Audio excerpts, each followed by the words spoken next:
Hey, how are you? It's Aaron, right? Did I remember?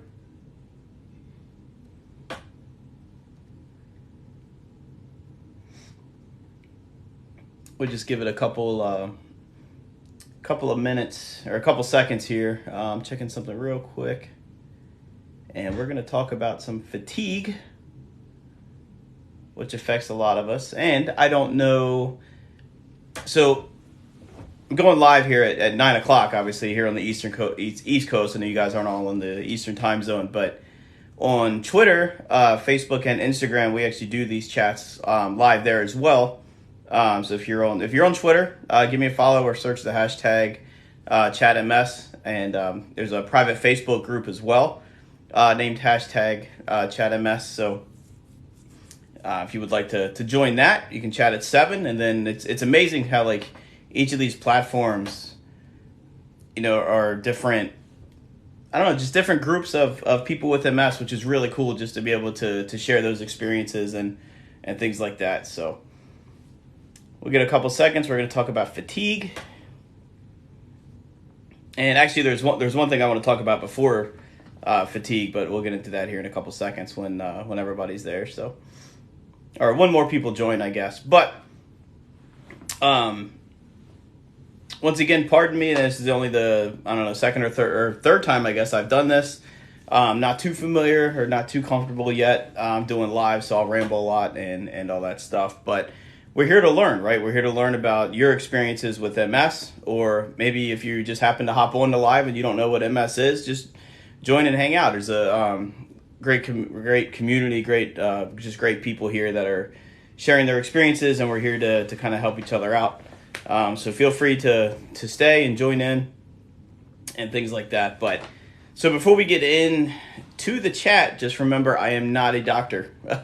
I'm not a doctor. I'm not a medical professional. So anything or any tips or advice or anything like that you see during this chat over the next hour, please do not take any of this as medical advice. If there's anything that catches your eye, obviously don't change anything with your healthcare regimen without talking to your doctor first. Because again, what helps one may not help another. So just kind of keep that in mind. We don't want people... I don't know where I was going with that, but I'm not a doctor, so you'll hear no. What's up, Tim?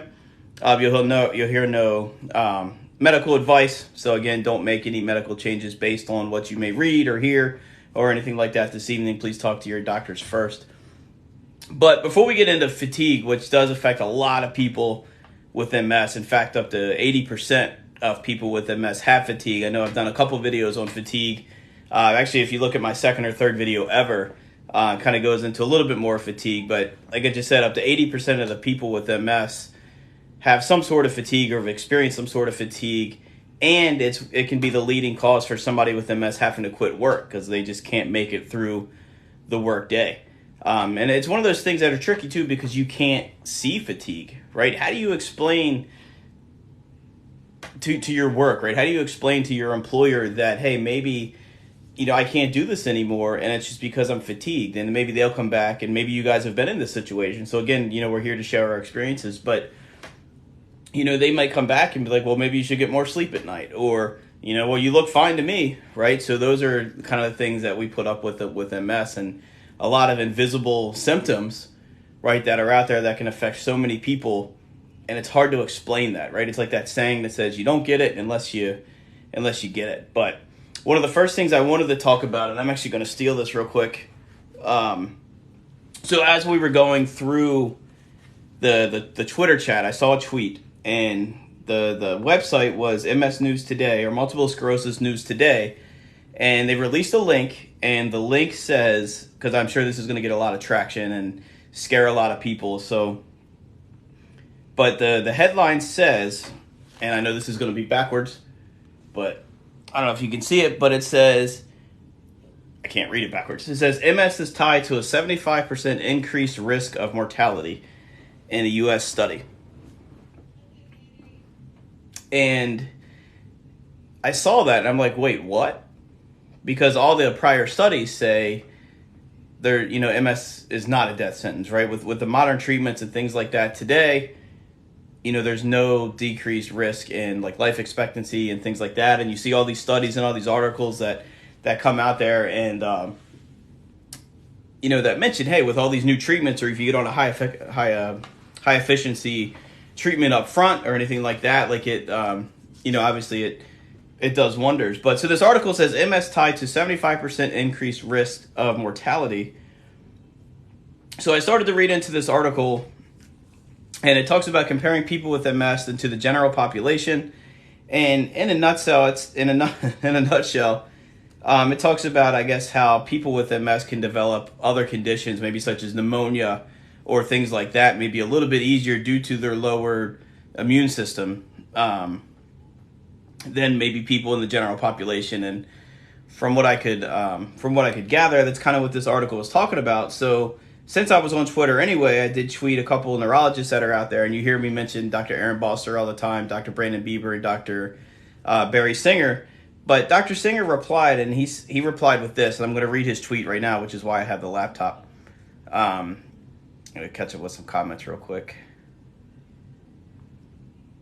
So how did they diagnose MS? I can tell you how mine was diagnosed. I went through a lot of lab work. I had a lumbar puncture. I had like vision tests. I had all these tests. But in many cases, they actually rule everything else out first before they come with an MS diagnosis. They check for Lyme. They might check for anything else that's out there. But some pretty telltale signs are the presence of lesions, which is areas of inflammation in the brain or the spinal cord or anywhere in the nervous system. So those are pretty telltale signs, but that process can be different for a lot of people.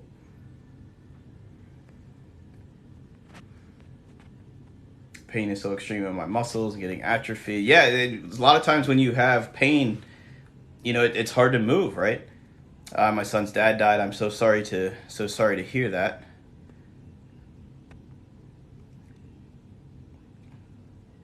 Another question: how do they diagnose? All right, so there's a different person. So they diagnose again by ruling a lot of other things out.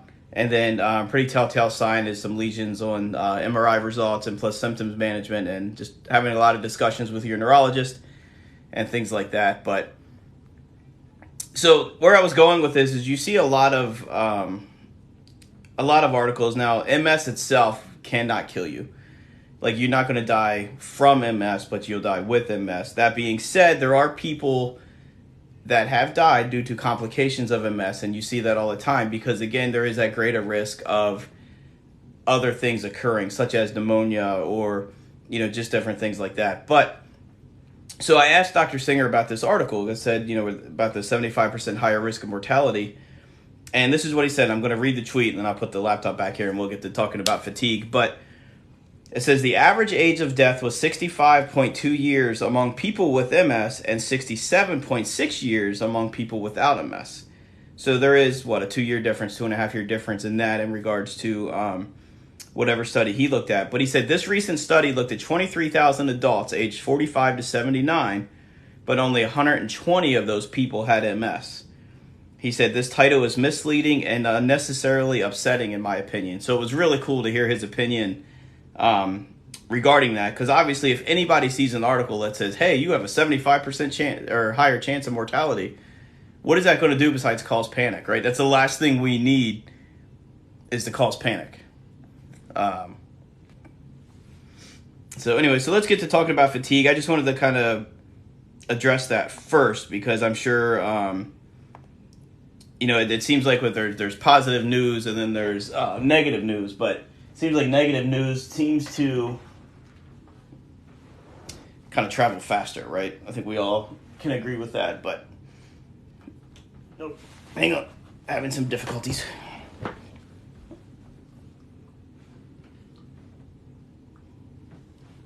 Oh. All right, sorry about that, but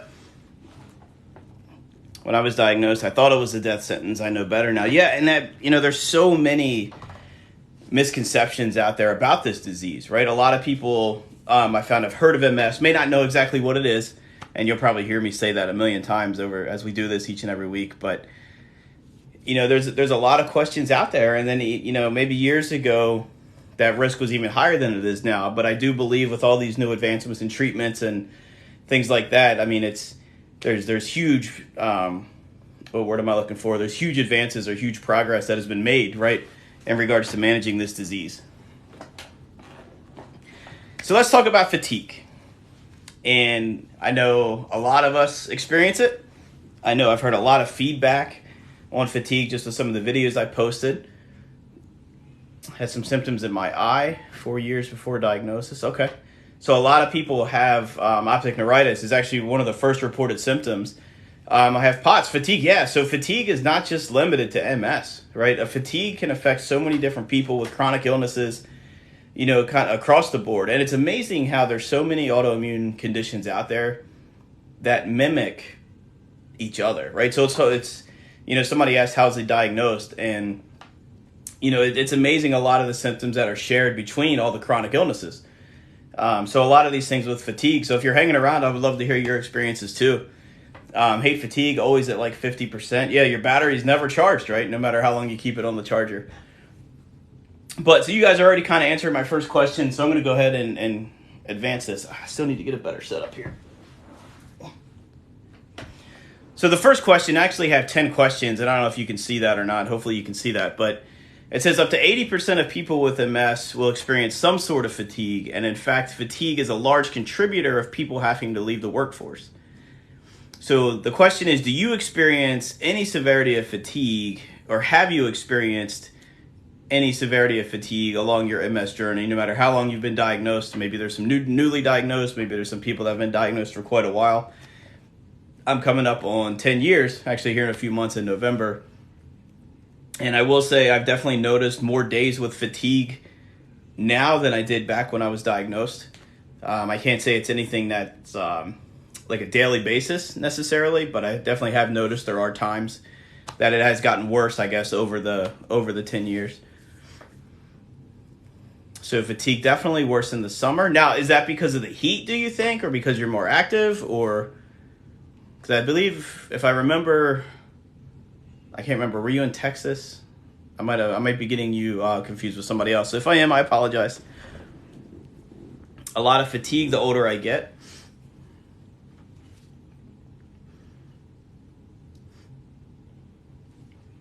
And I think one of the worst things when it comes to MS or any chronic illness, right, is always questioning, well, is what I'm experiencing, is it MS, right? Or is it this illness, or is it just my age? Is it something I did? Is it lack of sleep? Is it whatnot? I think that's one of the worst things, is I always questioning. It was Gracie that was in Texas. Okay. Sorry about that. I have severe fatigue has literally changed my life and affects my quality of life.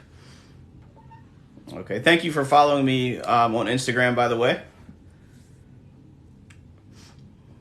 But yeah, fatigue, it's funny because a lot of people, I think that word fatigue gets used way too much. Or maybe I'll take that back. Like it does get used a lot, but it's almost like there needs to be a different word for the fatigue that people experience with chronic illnesses, right? Because it's a lot of times it's not like being tired. You know, it's more than being tired. It's not, you know, hey, I can just take a nap and get up and I'm good to go. It doesn't necessarily work that way, right? No matter how much sleep we get, no matter how many hours of sleep we get, no matter what we do to rest, there's just those days sometimes where it just doesn't go away. So it sounds like I'm getting a lot of responses here, which is cool. I'm trying to scroll back through and see, but it sounds like a lot of us, or pretty much everybody, has experienced some sort of fatigue. Becky, you're approaching your 2-year mark. Oh, I hit something. 12 years next month. Fatigue makes me feel like I'm so tired, but not tired. And isn't it amazing how you can be so tired during the day, right? But then you go to lay down at night and go to bed, and then you just can't fall asleep, right? Like you're dragging all day long, and then you lay down, and you're like, bing. So yeah, so it sounds like a lot of us, or at least pretty much everybody in the chat here, has experienced some sort of fatigue, and I just see there's 16 of you guys in here, so this is awesome. Thank you guys. I think this is the most I've had. So I'm going to go into the next question. I actually have 10 questions. I don't know if I said that already.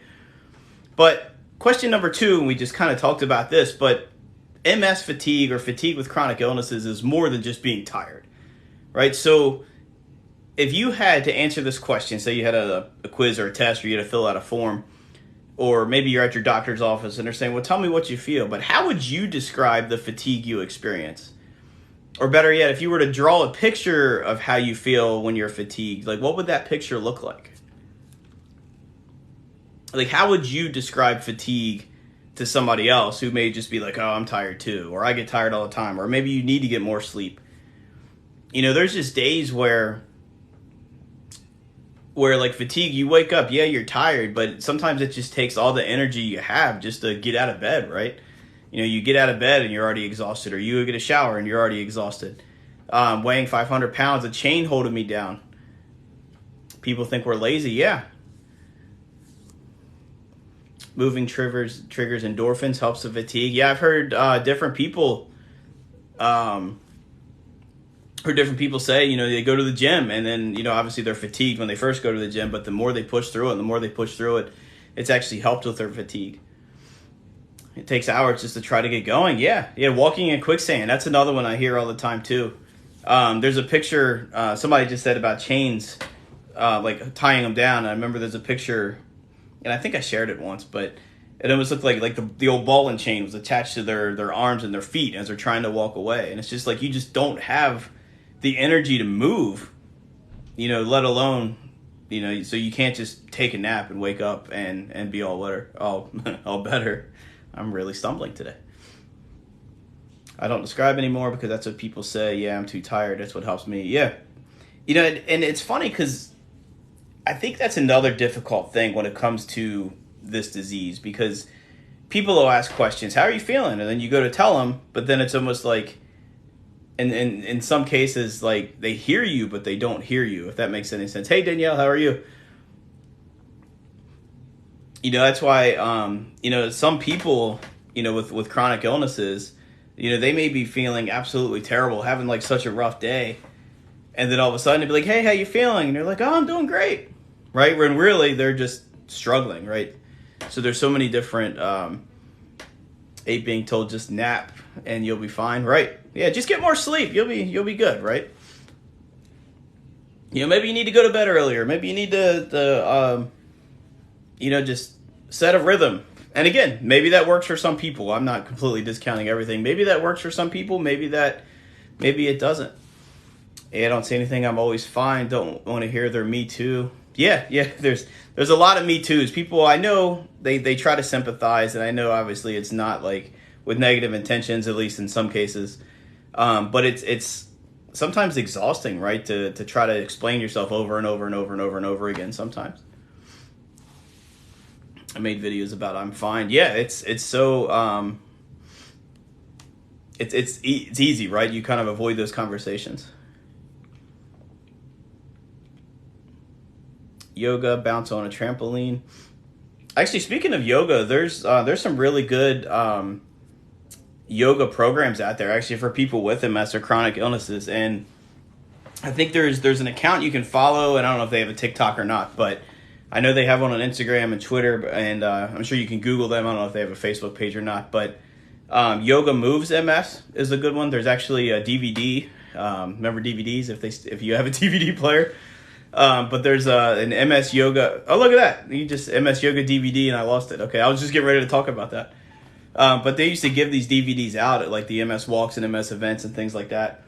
But there's a lot of good exercises you can do yoga related, even just using a chair for assistance or sitting in a chair, or, you know, a lot of that stuff.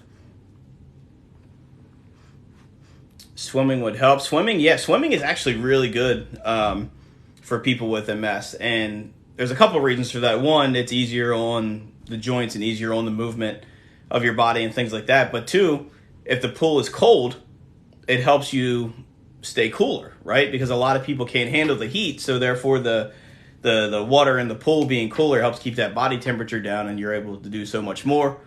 And then it's less impact, I guess, on the body is what I was looking for. Where's our pool? Ice skating. Ice skating's another good one if you have balance, because it's always really cold in there too. Never heard that moving can help with fatigue. Yep. Again, I've heard that couple different people. Tim, I don't know if you're on here. I know you said even going to the gym and just sticking to that over and over has helped your fatigue. Heat is my kryptonite. Danielle, where are you located? Are you in a place where it's really hot right now? Or I know summer's right around the corner. I think it was almost 90 here today, and it's going to be, I think, in the upper 70s or 80s for the rest of this week. But bad storms coming overnight too. I heard there was a tornado warning in Chicago earlier or something like that. So I think we're kind of coming there. Need to get pools and massage chairs with our diagnosis. Yeah. That would be cool, right? It's kind of like hey, you have this, but here you go. Everybody gets a free 112. Ew.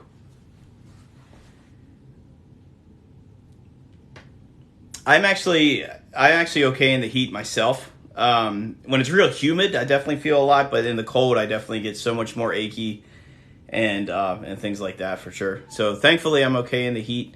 But then I'm seeing these temperatures 112, 115. That sounds absolutely brutal.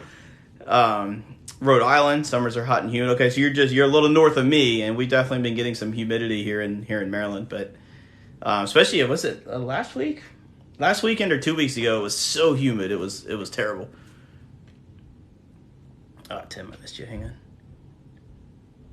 Chicago's getting nailed with rain. Yeah, I think that's what's coming our way. Exercising helps out tremendously. So yeah, it seems like fatigue. It's hard to get moving, but I've seen so many accounts to where if you actually keep moving and keep pushing at it, maybe that that helps. Hey, another Marylander. That's awesome. That's awesome. You gotta love seafood country, right? It's about time to get some crabs, actually, if they're not crazy expensive. I saw some prices the other day that were just completely ridiculous. 109 heat index in Missouri. Lived in Nevada. I remember being in Vegas. I think it was like early May one year, and it was like 116 or something like that, and it was like, ugh, it was brutal. And everybody's like, oh, it's a dry heat. I'm like, oh, it's still hot. 2 to 3 days later, it knocks me down. One thing I've noticed, so I've mentioned, like I'm mostly okay with heat and high humidity, but one thing I struggle with is hydration. And I know I need to drink more water and all that stuff. Like I know why, it's just my fault. But you just mentioned 2 to 3 days later, but I'm the same way. But in many instances on my part, it's just because I'm not drinking enough water and I'm out here sweating and I'm losing a lot of just a lot of that hydration, which absolutely makes me feel awful. So what part of Maryland are you from? You don't have to tell me exact, obviously, but tisk tisk. I know, it's all my fault. Just trying to catch up on some stuff here. Nevada, Arizona.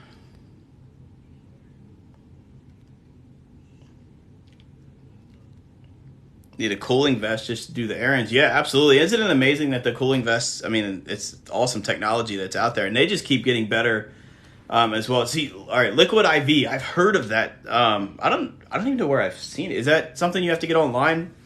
Because I don't think I've seen that, but like seen it in person. But you're probably the third or fourth person that's talked to me about that.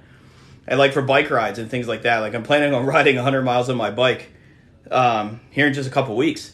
Actually, and so I'm like trying to stay hydrated as much as I can leading up to the ride, so I'm really working on it. But the Liquid IV stuff, I heard works really good, as well as coconut water, which is disgusting, by the way. But I have heard Liquid IV from a couple different people.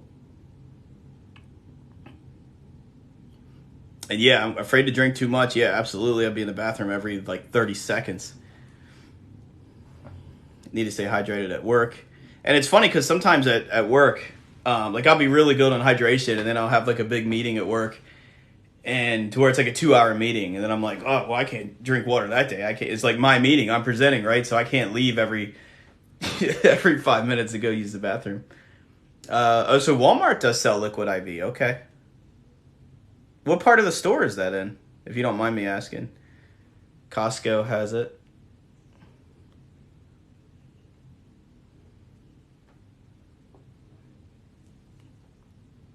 Hydration tablets in your water. So, Tim, can you answer what Liquid IV is? Because I know I'll probably not get it right. and then we'll move on to question 3. But this is great. This is why we're chatting, right?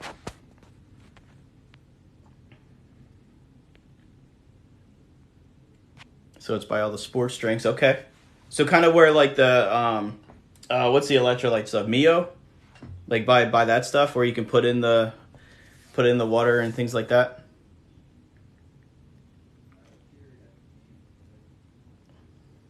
It's by the powdered mixes. Okay. Pharmacy by all the sports drinks. All right, I'm definitely going to look at that next time I go to Walmart. I'm going to try to hit that up this week because I need to get on my bike more too. I'm going to try to do this big long bike ride, and I have been like slacking with training this year. What are my main symptoms? It varies. For the most part, I do pretty well. There are days. Well, so my initial symptoms were a lot of like sensory issues. Like when I first got diagnosed, like I could tell it was pretty much everywhere from the chest down. I could tell if something was touching me, it just didn't quite feel right. So I still get those sensations from time to time. Fatigue, depending on certain situations, does hit me. Again, part of that could be hydration as well. I still get a little bit of numbness here and there. Some cognitive issues, like sometimes my memory is absolutely terrible. Hang on, Tim answered and I just lost it. So Liquid IV, it's a hydration multiplier, has sodium, potassium, and electrolytes. Actually, you know, it's one things I love to drink actually when I'm out riding my bike or any exercise is pickle juice. Apparently pickle juice is really good, and maybe it's the salt in pickle juice, but it's supposed to be good for like cramping and things like that. I guess it's the salt and things like that. Like pickle juice, there's I've seen people eat mustard packets, like they just eat the mustard right out of the mustard packets. And things like that. So, but anyway, so question 2, I'll ask it again. How would you describe your MS fatigue to somebody who just thinks it's just like being tired or anything like that? Or if you could draw a picture of what your fatigue would look like what would that picture look like? I am on a Bike MS team. There's I'm going to take a little tangent for you guys. But so my team name is Meat Fight, and I'm honored to be a captain of Meat Fight, and Meat Fight changed my life. So I'm going to go on this little tangent. So Meat Fight is a nonprofit organization out of Dallas, Texas, and they raise money for the MS Society, and they do all these big events, and they're pretty much like beer and barbecue, right? Like that's what they do.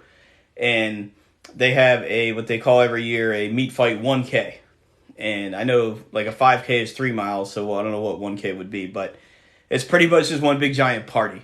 And they do all that stuff. But anyway, they raise money and they donate to the National MS Society. But then what they do is they donate money they gift bikes to people with MS to compete in Bike MS events. And I've seen them do recumbent bikes. I've seen them do regular bikes and things like that. And it's a really awesome organization. And if it wasn't for them, I wouldn't have my bike today to be able to compete in these events.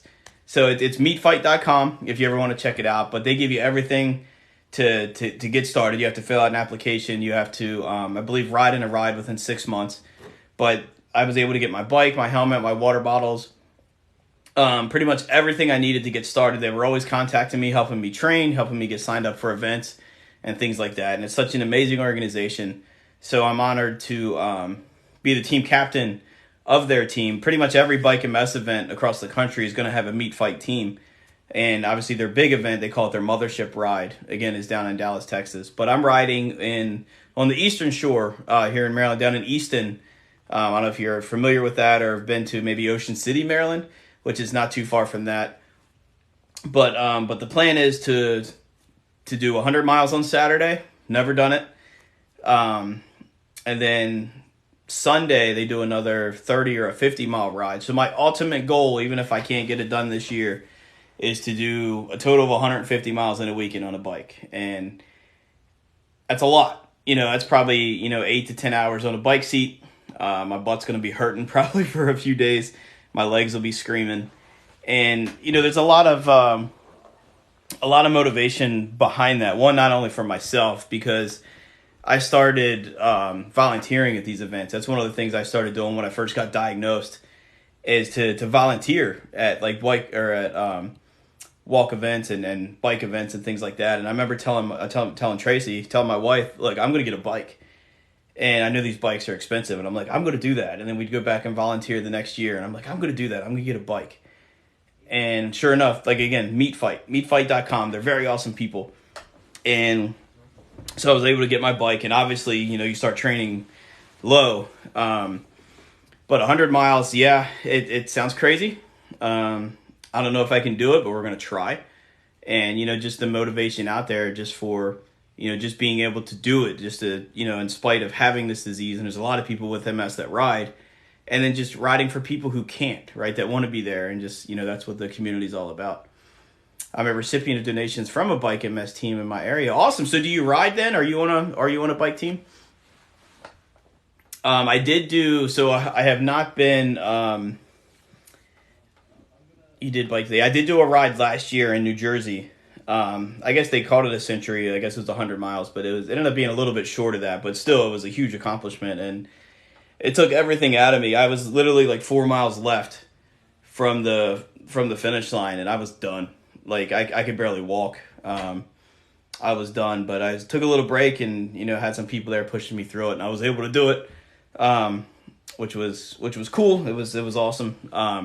Literally in tears crossing the finish line because I was just proud. But this is my home ride coming up. I did 70 miles just a few weeks ago, so I keep telling myself if I do 70. I could probably get the 100 as long as there's no hills. The hills is what kills me. But it's pretty generally flat in that area because it's down by the water and things like that, down by the Chesapeake Bay and things like that. So yeah, so another little sidetrack, but Meat Fight. Check out Meat Fight if you're interested in biking or doing these Bike MS events. If not, volunteer. Volunteer for these events. They are just awesome. You meet so many great people. Danielle, I guess I misunderstood you. I'm sorry about that.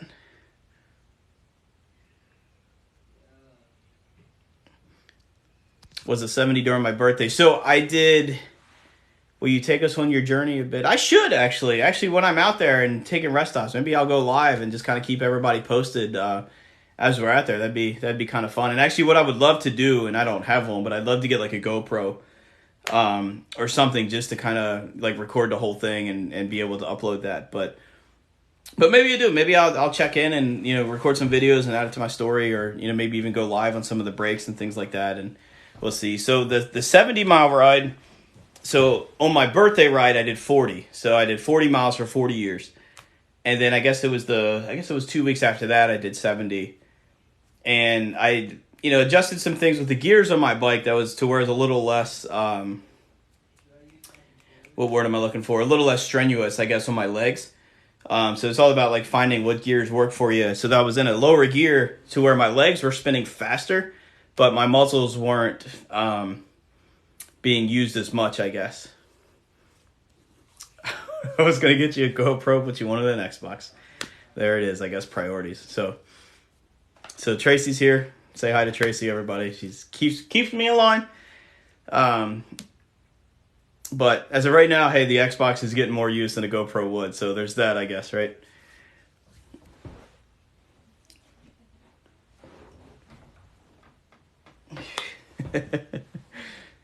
Wow, it's 9:37 already. So we might go longer than an hour, but that's okay. I'll keep going if you guys want to hang out with me. So question number 3, back to fatigue. How would you compare the severity of the fatigue you felt when you were diagnosed to the severity of it now, no matter how far along you are in your MS journey? Has it gotten worse? Have you found ways to manage it so maybe it's a little better? So how would you compare your fatigue then to now? And I know, like I said in the beginning, my fatigue is not awful. I mean, there's days where it's really bad, and it's definitely something I notice more here almost 10 years in the journey than I did initially. But how about you guys? It's gotten worse, okay. And I think that's the same with a lot of us actually. Still the same. Going to start PT. That's awesome. Now, if you don't mind me asking, was the PT, was that your decision or was that something your neurologist recommended? 4 years in, have you already, and you gotten so much worse? Okay. I tried to take, and actually there's a question on this too, but I remember taking B12, and I did a lot of research on vitamin B12, and I really need to get some more because I ran out, and I always forgot to take it and things like that. But I know there's multiple types of B12, and I remember taking it, and I'm like, man, this is great. But what I don't know is if it was just a placebo effect or if it really was making a difference, because I'm, again, terrible memory. I always forget to take it. Even my Gilenia now, it's a once a day pill, and I'll wake up and then I could take it, and then like 20 minutes later, I'm like, did I take my medicine today? I'm like, I have no idea. I have days where I start great, no fatigue, and then bam, I'm out for the count. Yeah, it's amazing how it can just hit you out of nowhere, right? And that's one of those things, like people are so quick to judge, right? If you see people that, I'll use the handicap parking spots, for example, right? You see people get attacked almost just for parking in a handicap spot and they look fine. But who's to say that they're walking into that store and then maybe halfway through that trip, they can barely make it back to their car? It's like, just be nice, people. Like, everybody's so quick to judge everybody else.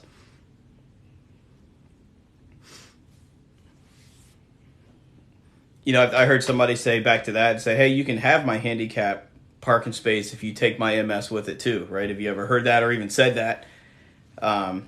But again, I think that's another thing that sucks with it being an invisible illness, is so many of us look perfectly fine on the outside, but there's no way for somebody to see what's going on the inside. It's like, just be nice, right? That's all it is. Yeah, mind your business, right? Like, just go do your shopping. I'm going to do my shopping, and we'll continue on. So it sounds like for a lot of people, the fatigue got worse throughout their MS journey. I need a clicker. So you said it's gotten worse throughout the years, but have you ever found an instance, or maybe like an event or a trigger or something like that, to where like your fatigue is just like worse after this happens, or it's worse after I do this, or it's worse because of this? Like, what is it have you found that triggers your fatigue, or what is it that you found to where maybe your fatigue is just so much worse during this or after this or anything like that? Like, what have you found that makes it worse? B12, D, and C. I do take vitamin D. I have to take about 10,000 IU a day. My vitamin D levels, sorry, I'm messing with the tripod here. My vitamin D levels were very low. And then B12, so I looked up, I guess there's 3 different types of B12. And I know the official name for it is like cobalamin or something like that. But there's cyanocobalamin, which is actually the most common that you see in the drugstores. But you're starting to see the methyl cobalamin, which supposedly is the superior form. If I'm wrong on that, again, I'm not a doctor, but that's just what the research told me. But usually the ones I found are they just kind of dissolve under your tongue, or I know people get B12 injections and things like that too.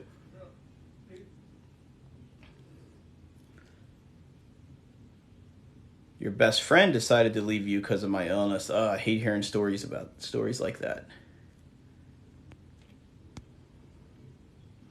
Stress, absolutely. Stress is evil. Stress is evil for like anybody, right? Let alone somebody with a chronic illness. It can make your symptoms go worse. It can actually lead to like full-blown relapses even. Stress, absolutely. Stress is a big trigger. Heat. I know a lot of people say heat. I've heard lack of sleep, which is going to sound really silly because we're talking about fatigue, but can be triggers for a lot of that. Pain, nausea.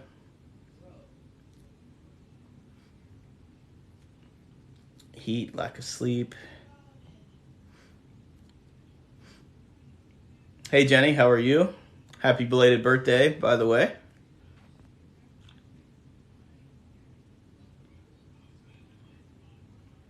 I just hit something and I completely lost the chat, so bear with me 1 second.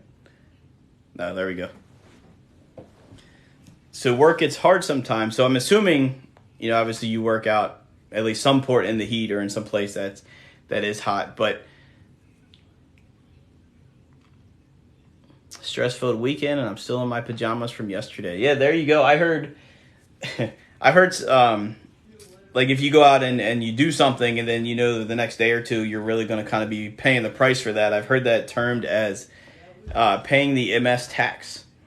It's kind of like the penalty you get for trying to go out and have a good time or live a normal life, right? Cyanocobalamin. Yeah, so that's the one that was most common, that you most commonly see out in the stores. And from what I've read, it doesn't, I can't remember if it's, I don't know if it doesn't digest as well as the other one or something like that, but it's the methyl cobalamin. It's supposed to be the superior form. Again, I'm not a doctor. Don't add anything or change anything, until you talk to your physician. Because again, what works for one may not work for all.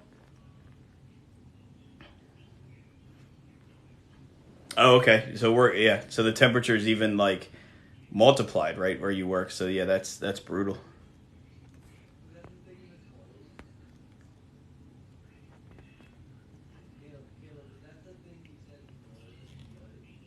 School. Okay. Now, do you think that's tied to the stress piece of it then, with the school? Stress and heat and just all the time. Yeah, I like it. It's funny because if I was to ask that question, if I was to ask that same question about pretty much probably 90%, if not more, of like MS symptoms, like what triggers it worse, I could almost guarantee you're going to see heat, you're going to see stress, you're going to see lack of sleep, and I see the work and the school comments and things like that. But it's amazing how much that affects us, right? Like it's amazing. Yeah, it's just amazing. So has anybody, and it shows you how good my memory is. I don't know if I have a question on this or not. So if I do, I apologize. I'll just ask it again. Has anybody here had to leave work because of fatigue? I know it's one of the top contributing factors for somebody to do so. Does anyone get... Oh, I lost that. Where'd it go? Does anyone get hit with it out of nowhere, like a midday or something? I remember... I mean, there's days at work, right? Like that after lunch time where you're just sitting there and all of a sudden you're like, oh, this is brutal. Like where like no matter how much coffee, you try to drink, and I usually drink 2 cups of coffee in the morning, but I've tried to drink that afternoon coffee, and again, it doesn't do anything. Raise 4 hands. I haven't been able to go back to work because of it. Yeah, and kind of how I started off this, like that's got to be a hard thing to explain, right? How do you explain? And hey, maybe you can answer that question, but like with it being invisible and so many people just thinking, oh, you're just tired, go get more sleep. But how do you explain that, to somebody who doesn't know, or how do you explain that to an employer that, maybe doesn't want to listen or anything like that? Had to retire onto a long-term disability plan once you stop being able to keep up with my work. Now, was that a fight for you, if you don't mind me asking? Obviously, I don't want to ask specifics, but was that a fight for you to get like long-term disability or even maybe short-term disability initially? Or was it a fight just to talk to your employer about the fatigue?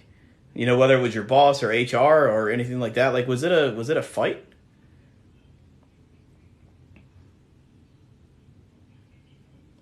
The phone charger, yeah, that's my favorite. That's my favorite way to explain MS is like the phone charger and things like that.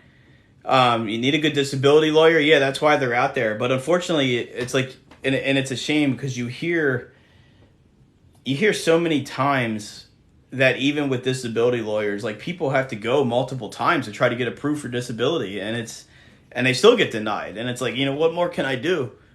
So it's a really, really shame that a lot of people have to put up with that. But I want to fight. Oh, where'd that go? I want to fight for disability right now through the state. I hope you're able to come through that successfully without too much of a fight. Left on a doctor's note. Okay, so that definitely helps for sure. That's how I got my dad to understand. That's awesome. I'm glad it helped. I feel like a boss doesn't believe how bad it is. You know, and I think I like that comment for two reasons, right? Because I feel like if we tell somebody we have MS, or again maybe there's other people with other chronic illnesses in here, but I think they take it two ways. One, but oh, you look fine. What are you talking about? It can't be that bad. Or it's two, they've heard some sort of misconception, right, about the disease, and then they automatically think the worst, right?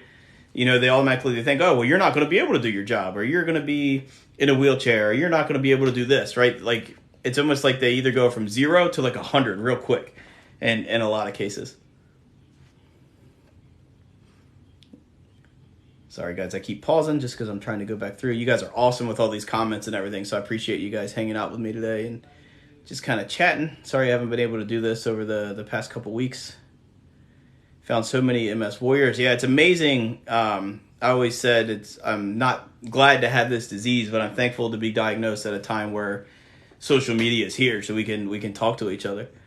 My boss fired me, said he was compassionate towards my disability when he was doing it. Oh yeah, I forgot about that. I know. Yeah, hopefully everything works out there. Never went back, made 60% of my salary. Oh, yeah, I guess with disability, that you get either 60, is it 60? I guess 60, yeah. Usually just go into the office during symptoms. They can see that's, okay.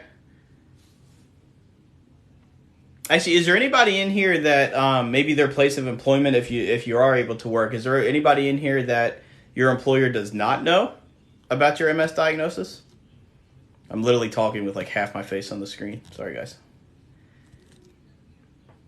So I remember, like my place of employment has been super supportive like this whole time, which is really cool. But I know a lot of people aren't in that same boat. So is there anybody in here, and I know you don't have to disclose, obviously, but is there anybody in here to where they're just pushing through it and your employer doesn't know?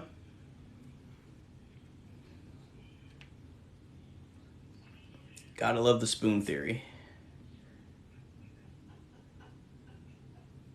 Thank you for sharing the live. Ooh. Oh, where did it go? I'm a bartender hanging by a thread, just dropped down to 4 days. Yeah, I'd imagine the stress you're under there, especially on busy nights, right? Not only making drinks, but running the tables, or I guess depending on where you work, you may not have to run them to the tables, but it's definitely a high-paced business there. Walked with a cane, couldn't walk any longer. Called a lawyer, and if denied with appeals, then called them back. Yeah, obviously keep fighting. Like if you're denied, just keep pushing and pushing and pushing.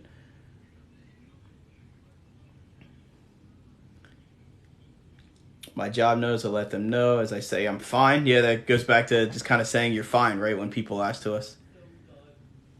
Disclosed to my boss after she told me about her chronic illness. Okay, so there you have something to relate to.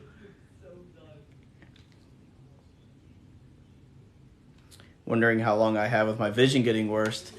Yeah, that's a tough spot, right? And I'm sure that adds a lot of like anxiety and stress to you that you don't want, right? Because we don't know what the future holds, right? And that fear of the unknown can be like the absolute worst. So, all right, so I'll go next. Stress. I see that everybody, stress is evil. Stress is evil. So let me ask you this question then.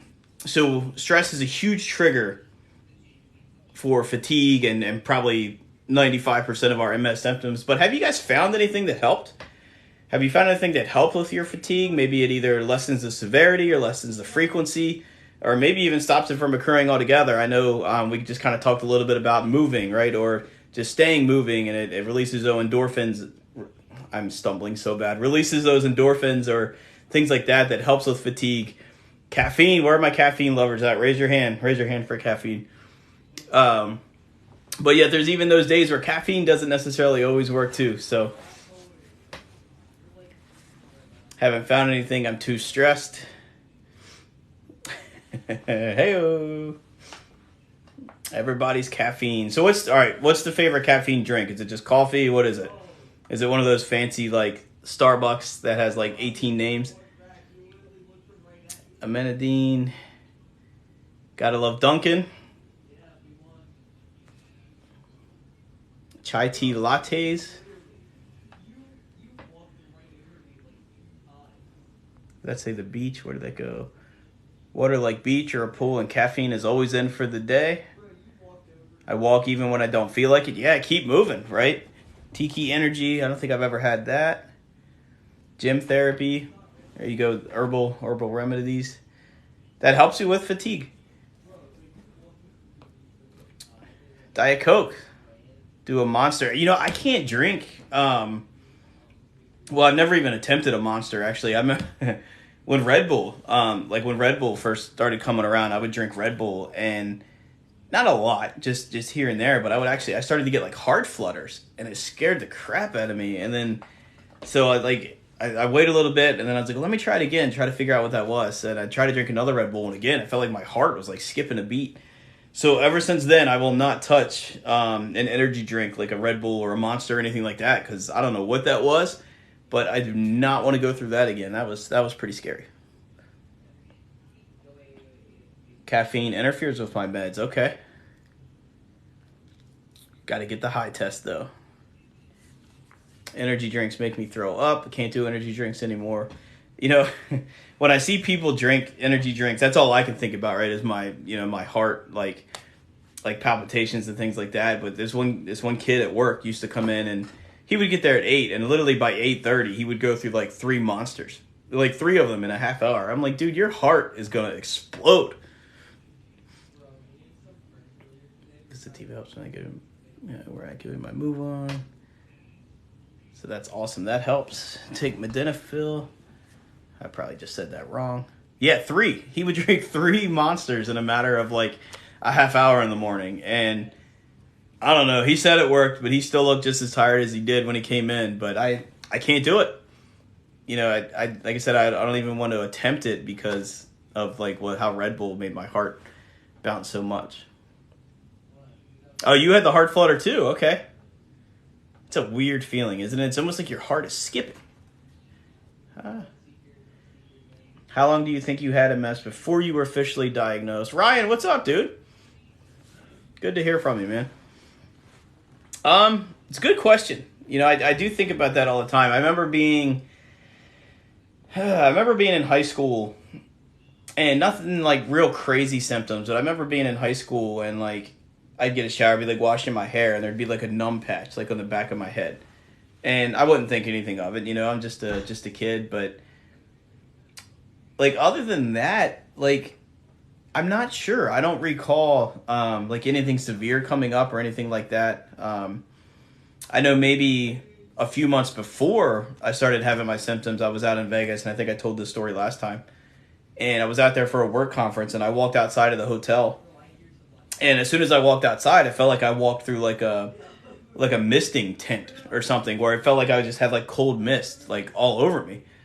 And I'm like looking around, and there's nothing there, and it had dissipated after a couple minutes. So then I didn't think anything of it.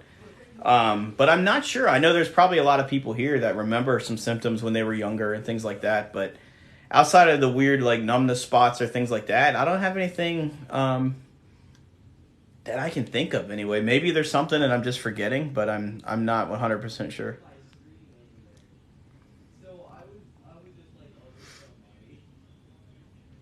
Gotta go. Thanks for joining. Used to drink 4 to 6 Monsters during a school day. Again, I can't do it. Yeah, there's always a new company now too. I think Bang is the one that's out now. But like I said, ever since my experience with the Red Bull, I don't even want to attempt it. I've never even had one of those little 5-hour energy things, and those things have been out like forever.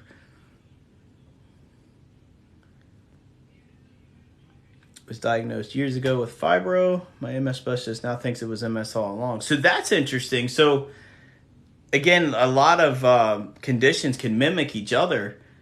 And so just out of curiosity then, like, do you still talk about the fibro then? Or did that kind of like dissipate and it kind of is not pretty much full on like MS? Amino energy.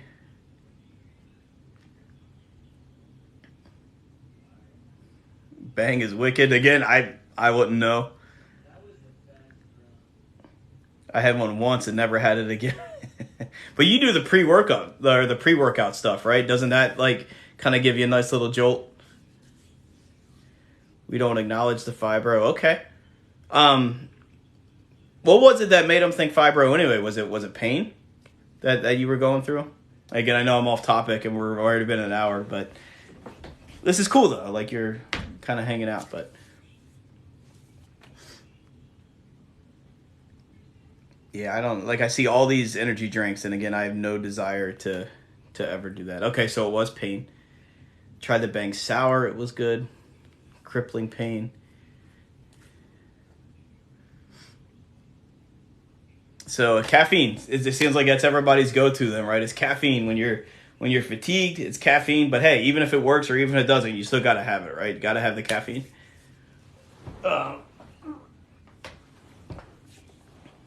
So when you have your neurologist appointments, is fatigue something that comes up, or is it just something that you just kind of live with and you just don't even really talk about it much? Is it something that's asked? Like, does your neuro ask you every visit? Like, what do they say about it? Like, do they keep in touch? Pre-workout has vascular. Okay. Had MS hug 10 years before it was diagnosed. Hey, new to the MS community from my boyfriend. How are you? Modafinil, okay. And have you found that that's helped since you started that? And that's like Provigil, correct? I probably said that wrong. Does it ever get progressively worse? It can, actually. So the treatments out there for MS aim to slow down the disease. And that path in regards to progression is worse for some people with MS than others. So it absolutely does progress over time. But that's what the medications aim to do. There's the at least the disease modifying therapies out there don't necessarily aim to treat symptoms, though I've heard some people say that they feel better on the medication, which is awesome. But they actually try to slow the disease down. For example, Gilenya, in my case, it traps some of my white blood cells, and I can't remember who the B cells or the T cells, but in my lymph nodes to where they can't get out and then therefore attack my brain. So like my white blood cell count is real low because they're trying to limit that. But yeah, absolutely, it can progress for sure, and it does for a lot of people. The infusion nurse asks about fatigue, okay.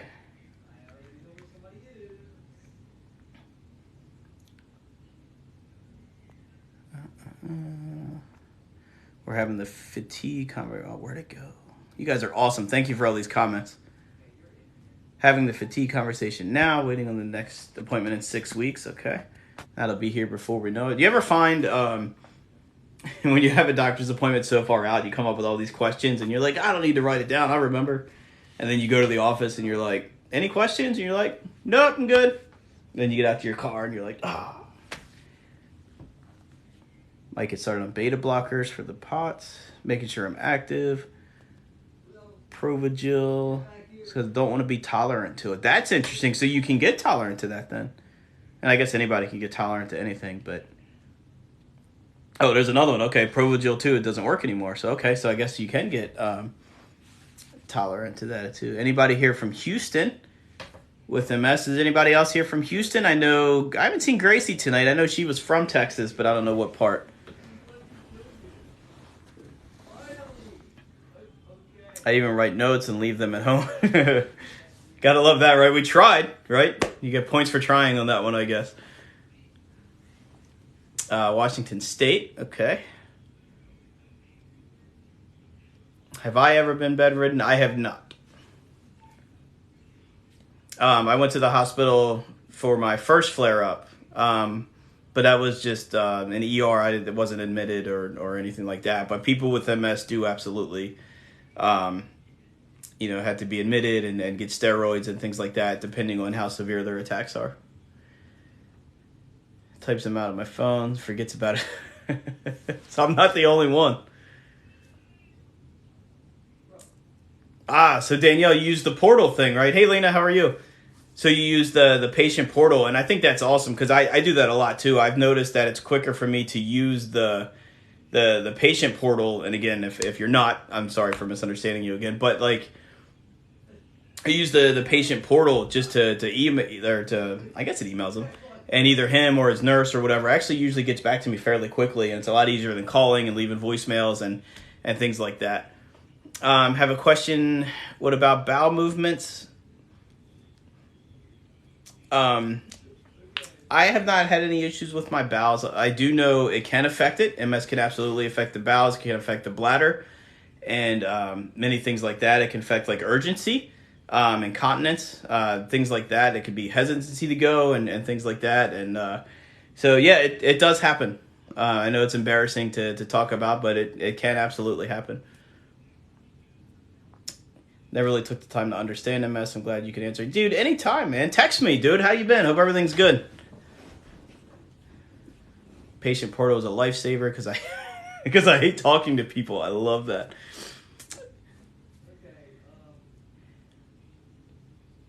Yeah, I remember when they first started doing the portals. I'm like, oh, it's just something else I got to log into, right? It's just something else I have to create an account for, and I don't want to do that. But now I'm like, I'm so glad I did, because it definitely does easy. And I like how I can go in and see like when my next appointment is, or I can go see, my last lab results or things like that too, which is really cool. Though I guess the only one I really use it for is my neurologist, not necessarily my my primary doctor. Correct. We don't talk about that. Okay. So we won't talk about what can absolutely happen. Love you, brother. Definitely makes my MS life easier. Yeah, like the portal's awesome. And I was always concerned because I remember just calling and leaving messages, and it was like, oh, like it would take forever, but it seems like either right away, if not the doctor himself writes me back, usually within like a half hour even sometimes, or like 20 minutes. And, I get that. So another question for you guys then with your neurologist, and this is a whole different topic altogether. So I apologize. I'm literally jumping all over the place. So bear with me, guys. But are you guys comfortable with your neurologist? With your neurologist? Like, do they take the time to talk to you about your concerns?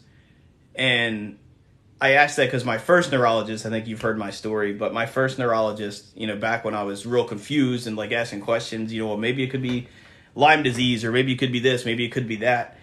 Like he would literally cut me off mid-sentence and be like, no, it's not that. It's not this. And I'm like, ugh. But my neurologist now, takes the time. He's an MS specialist. So Angelique, I hope you have an awesome appointment. I highly recommend a neurologist who specializes in MS. And I remember my first appointment with my specialist now. He's in Delaware. And I think my first appointment was over 2 hours long, because he like thoroughly explained, he answered all my questions. And every time I'm in there, I never feel rushed, right? I never feel like a number, I actually feel like he cares, which is very, very cool. So far, my neuro is very nice and informative, but my previous, because nurse did everything for him. Oh, so you didn't really deal with the doctor himself. And now you see Dr. Boster, which is really, really cool. I'm jealous. So Angelique, I hope your appointment, I hope your first appointment goes as well as mine did. And again, if you have any questions, write them all down. And that's another thing too, like, don't be embarrassed really to ask a question. They've pretty much heard it all. And obviously MS can cause some embarrassing things. But don't hesitate to ask them anything.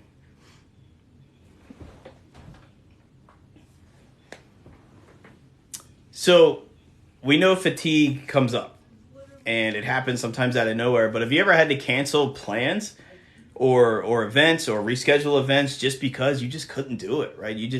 Your fatigue was there, and you couldn't go to where you were invited. Or have you ever had to, maybe you were hosting something and you had to cancel it. But has fatigue ever interrupted your plans?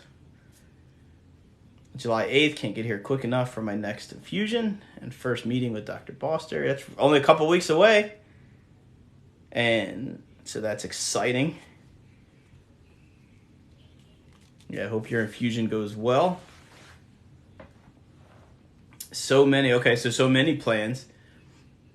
And how many of those plans then would you say were like canceled like last minute?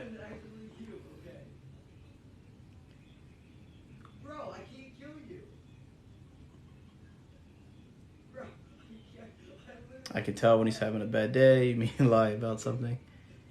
If I'm committed, I don't cancel, but I don't commit too easy. 99%. I've had to leave events due to fatigue. Yeah, I'm sure many of us have been there as well. Because, like you said, sometimes it just. Sorry, I'm just trying to adjust myself. Like, get my chair comfy. Yeah, sometimes that fatigue just hits you out of nowhere, right? And you don't. You try to be functional, right? Or you try to. I just brain farted. Tracy yelled something, and I don't know what you heard. But yeah, fatigue can just hit you out of nowhere, right? Like you could be at a party or a family gathering, even with family, and a lot of times family, as much as you try to explain things, they don't understand either, right? I'm sure you guys have been in that boat too. Like, I'm tired too. You'll be fine. Just hang out a little bit longer. I don't even make plans anymore. Is that bad? Too many to count. Oh, we have the eyes down, so you just kind of give each other that look then, right? And you're like, all right, it's time to go.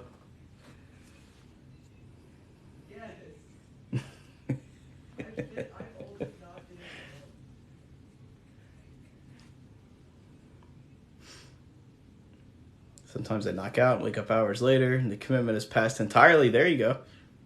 Or let me ask you this then. Have you ever had, how do I word this? Like friends where like they'll invite you to something and you're like, no, like I really can't. But then all of a sudden over time you just find yourself like not getting invited anymore. And it's like, it's not like, guys, I want to go, right? I just can't. And it just seems like you kind of, like those invites or, whatnot may kind of just like dwindle. And that kind of goes back to really finding who your friends are, right?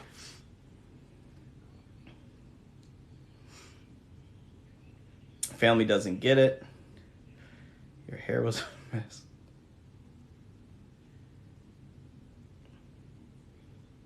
If they don't at all, it hurts my feelings. They act like it's no big deal. Right, like, yeah, just suck it up, right? Suck it up, you'll be fine. You can sleep in tomorrow.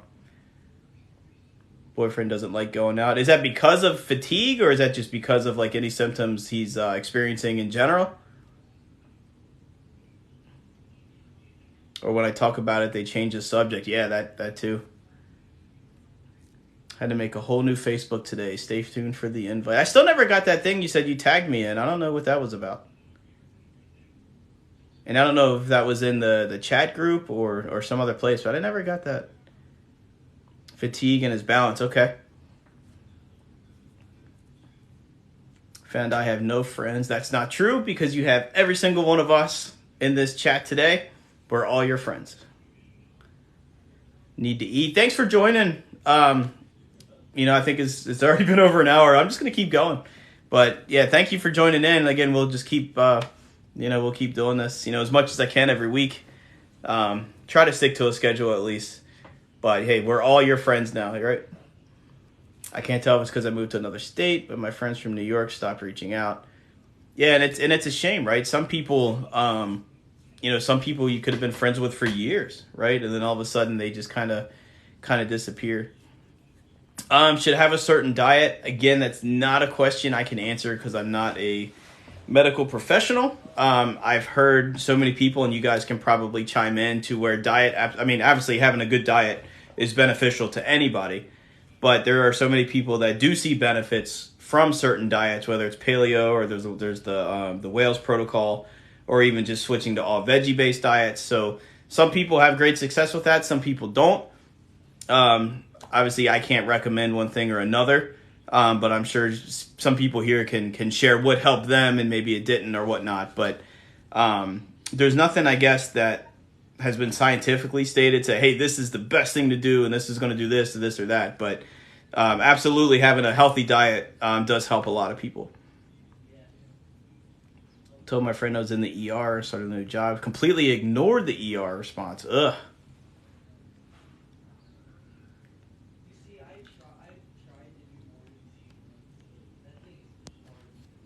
Foods that provide anti-inflammatory properties, stuff with omega-3s. Yeah, so people do get a lot of success by changing up their diet. I guess I'm just not in the position to kind of recommend anything.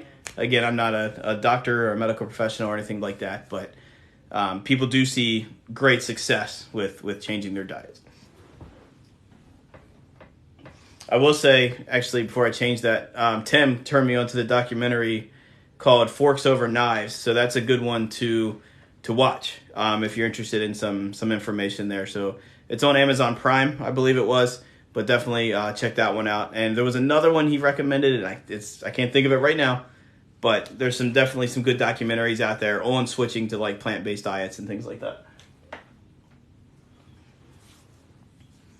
All right, so can you guys describe a time where maybe your fatigue was just at its worst? Like, where were you? What happened? How did you feel? What did everybody else think around you? Like, what happened? Like, what did you do? I haven't changed my diet at all. That's one area that I've absolutely struggled with diet. I know junk food.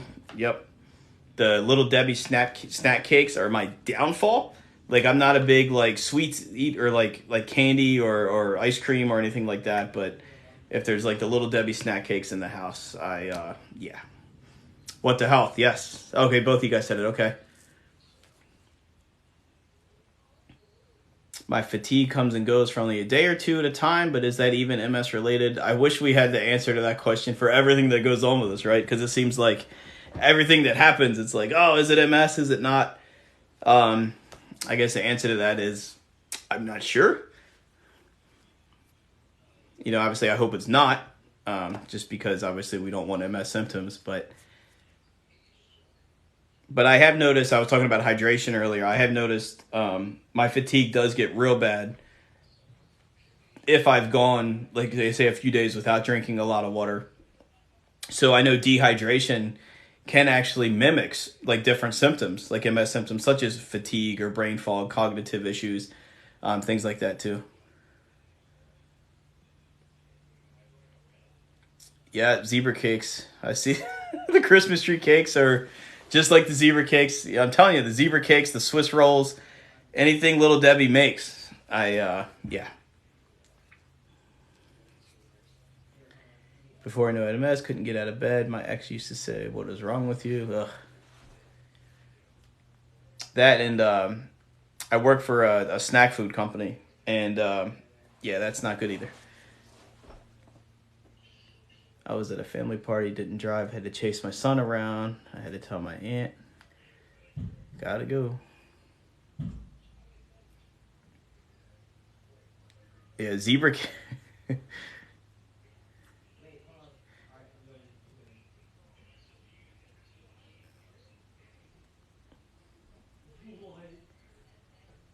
I'm telling you, man. Like I can't actually. Tracy don't even buy them anymore. If she goes to the store or anything like that, but um, yeah, it's pretty much everything Little Debbie makes too. It's not just like one thing, but I can't do it. Like if they're in the house, I have to do it. Anybody have it affected you being able to drive permanently or as needed? I know, yeah, there are people that have had to stop driving. I don't know if anybody here has experienced that. No matter how much you slept, I never felt rested. Can't keep them in the house. Exactly. Don't like Little Debbie. Who are you? No, I'm totally joking. Stick to the same sleep schedule every day based on my work schedule. And you found that works. Like you've noticed a difference with sleeping or with sticking to the same schedule. And about how many hours of sleep then do you get, if you don't mind me asking? Sponge candy. I've never heard of that. Ooh, almost knocked my tripod over.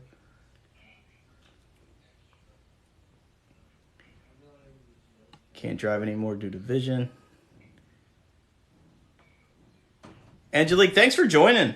Obviously, if we can help you with anything else, please reach out. I got water, guys. Tracy to the rescue. So we'll take a water break. It's been an hour and 20 minutes or so we're going to take some water.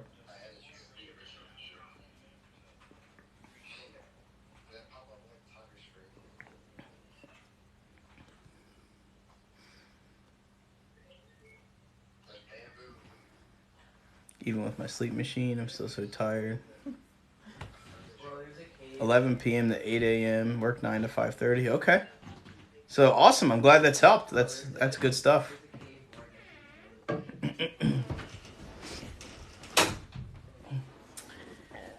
All right, question 9. So I think some of us probably already answered this, but what do you tell people? Or what's that one thing that you would tell somebody who doubts what you're telling them in regards to fatigue, or maybe even questions it, like, yeah, it can't be that bad. What do you tell them? Like, what's the one thing that you just wish they would understand? It's a high quality H2O.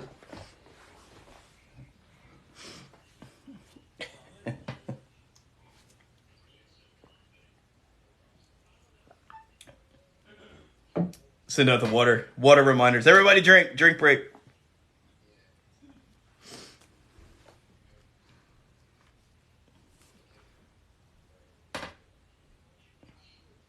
I would say you can't see the wind, but you know it's there. Absolutely, right? It's invisible. Like how hard is it? How hard is it for people just to believe somebody, right? Don't just tell them anything. You just roll with it then, right? That it's different than just feeling tired.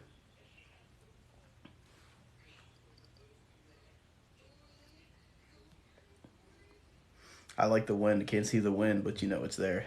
I like that. Hey, when I tell someone I'm tired and I get me too. Yeah, but it's hard explaining.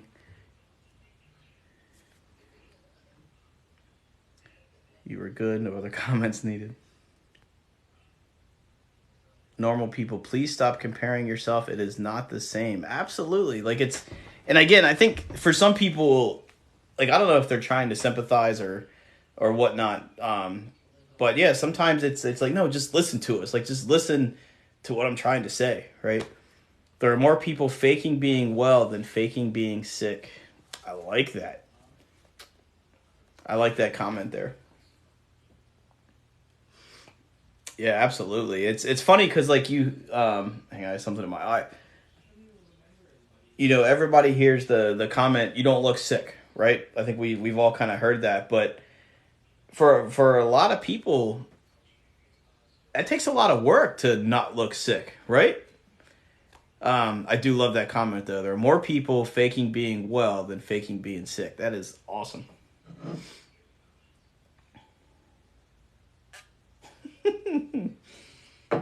I was just moved by the comments. That's what it was. Can't stand to get that too. Easier to just keep it to myself than explain how it really feels. For some people, it definitely is hard to get people to understand. You could tell them even a million times and they're just going to kind of hear what they want to hear, right? It's like, just listen to me, right? Like I wish just for a day, you can just feel what I feel, right? Or just go through what I go through, or what do they say? Walk a mile in my shoes, or whatever. All the different sayings there are there. But yeah, exactly. Just listen to us. It's not that hard, guys. It's not that hard. I don't understand the need to discredit somebody. All right, I'll switch over. So kind of along the same lines, and a lot of times I'll end a lot of my chats with a question like this.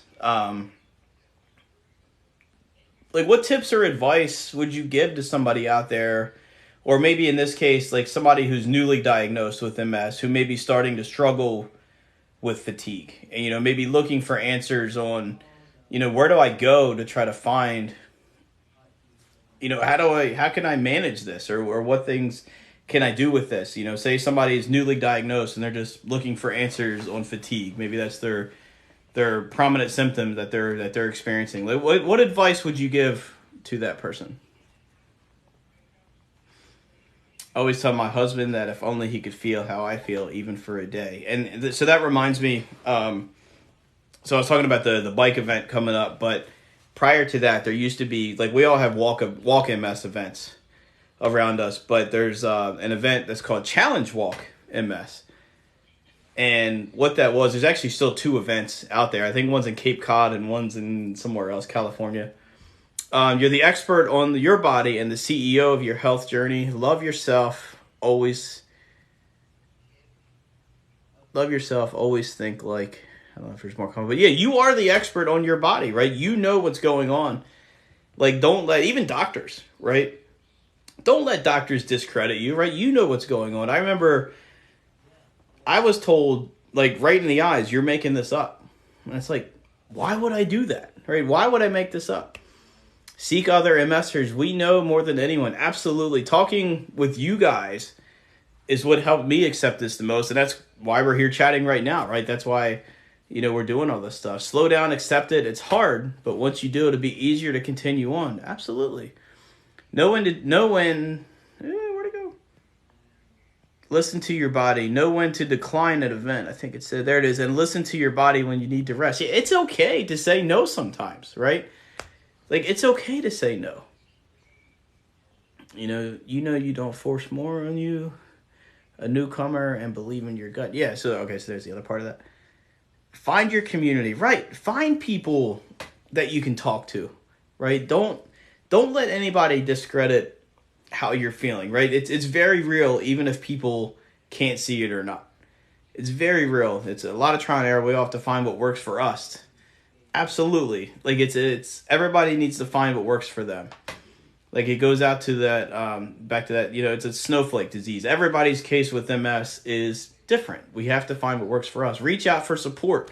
You're not alone. Listen to your body, right? You're never alone. Like, there's so many symptoms out there with, like, for this, but you're not the only one experiencing something, right? Reach out to so many people, and that's what I love social media for, sometimes. 17 years having MS, things still change. Yeah, eat your greens. Wow, you guys are awesome right now. I'm trying to catch up here. Eat your greens. Stay cool. I was told it was shopping for an illness. Oh my goodness. I'm assuming by a doctor, right? Buy a heated jacket for the winter. Use cooling vests, in the summer. Ultimate Spidey, hello. Sleep. Therapy is okay. That's a big one. Actually, I like that you put that in all caps, and I don't know if that was for that particular reason or not, but it is absolutely okay. Talk to somebody. I heard through the grapevine that a close family member saying, I have the good type of MS. And actually, that's one of those things I hear quite a bit too. And it's not a competition, right? We're all dealing with this. It's not a competition. Most helpful for me was finding friends with MS. Absolutely, same thing here. Be gentle, be kind to yourself. Shopping for an illness, buy a doctor. That's amazing. And, I just told you my first neurologist told me I was making it up.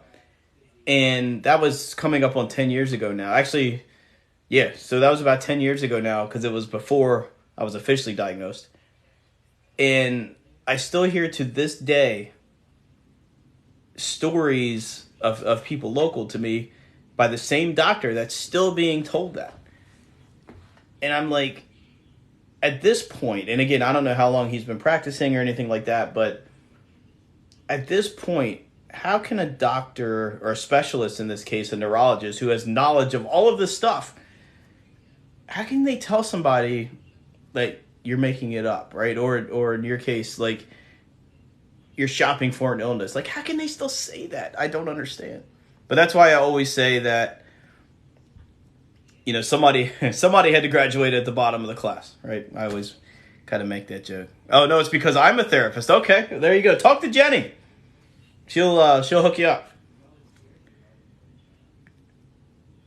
The good type. If only there was such a thing, right? And this is my recommendation: find an MS trainer or physical therapist and get on some type of program. Yeah, I mean, they can't hurt. Absolutely.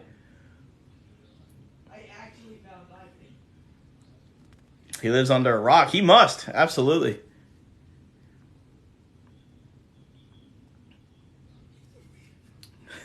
The bottom of the class. Somebody had to be at the bottom, right? I really can't remember what I was talking about before I started reading your comments, so I apologize. But it'll come back to me, I guess, at some point.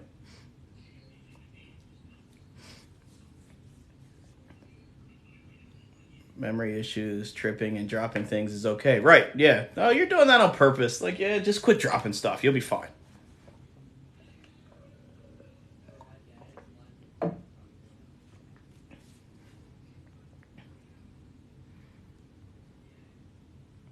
That's exactly why I don't really talk about it. No one understands.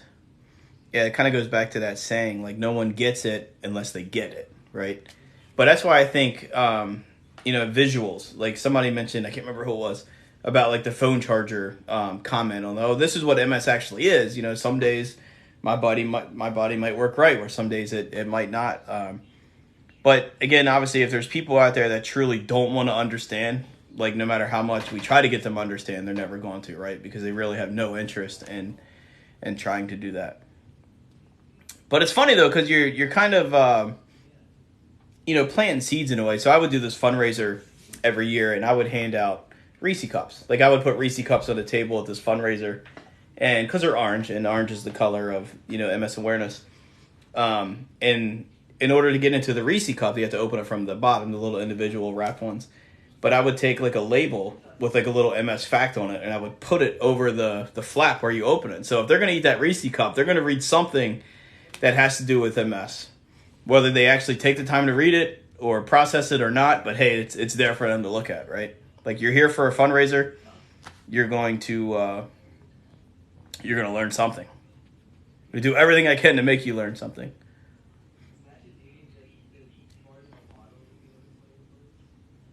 Going to need you to stop saying Reese.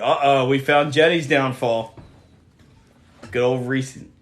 What did I say? Is it because I said Reese instead of Reese's? Is that what it is?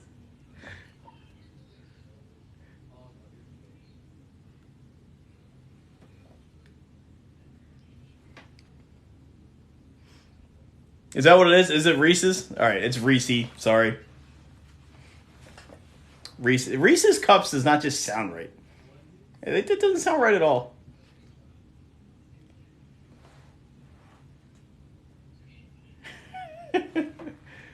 Reese's Pieces. I guess that sounds right. Reese's Pieces.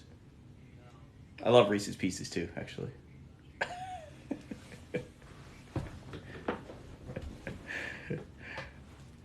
Oh man. Reese Pieces. Reese's Pieces. I don't know. Reese Cups, Reese's Pieces. There we go. We'll compromise. I don't know if that's a compromise, but it's a compromise in my book.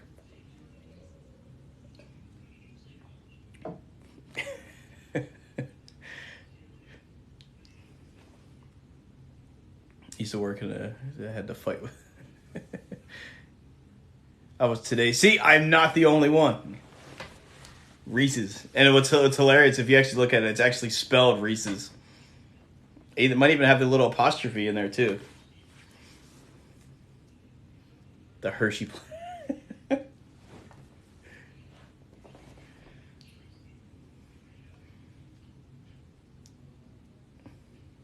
Reese cup. Reese's. It just doesn't sound right. Reese's cup.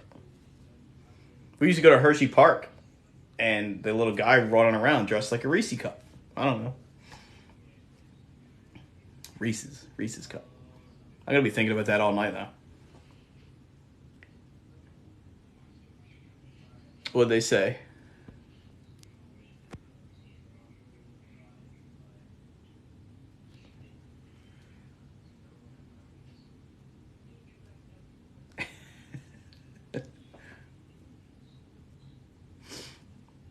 Reese's.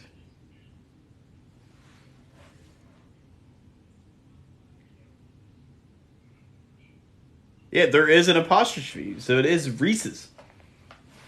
That's going to be a tough one to change. I don't know. Reese Pieces. You're like blowing my mind right now. Now I just want chocolate and peanut butter and Little Debbie snack cakes, zebra cakes or Christmas tree cakes or whatever's out there this time of year.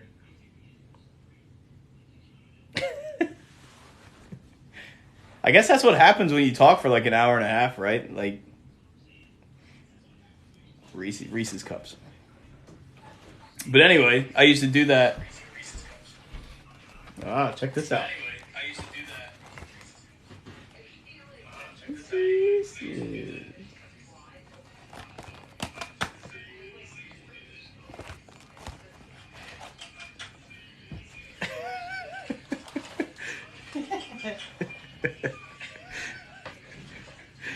I don't know. That was like the weirdest tangent ever, but I learned something new. So thank you for that, I guess. But anyway, guys, it's been about an hour and a half. Thanks for hanging out. It's crazy to think it's flew by. So, thank you to everybody who's been in here with me the whole hour and a half or so. Again, Tracy to the rescue. We had some in the cabinet. Got the water. I got the Reese's cupcakes. Reese's. I was it again. Reese's. Whatever. Oh, stop that, Aaron. Little. I like it. Stay tuned for the Little Debbie unboxing, and we'll take a vote. Is it Little Debbie or is it Reese's? We'll see. We'll see who wins. But no, seriously, guys, thanks for hanging out. I know it's taking an hour and a half out of your Monday night. Again, I know some of you guys are, it's 10:30 here. I know some of you guys are a little behind me, which is cool. But no, I greatly appreciate it. You guys are awesome. Just kind of hanging out and listening to me ramble and take all these crazy tangents and things like that. But you guys are great. Drink your water, eat your Reese's. Have a good night, guys. I always forget how to turn this off. See ya.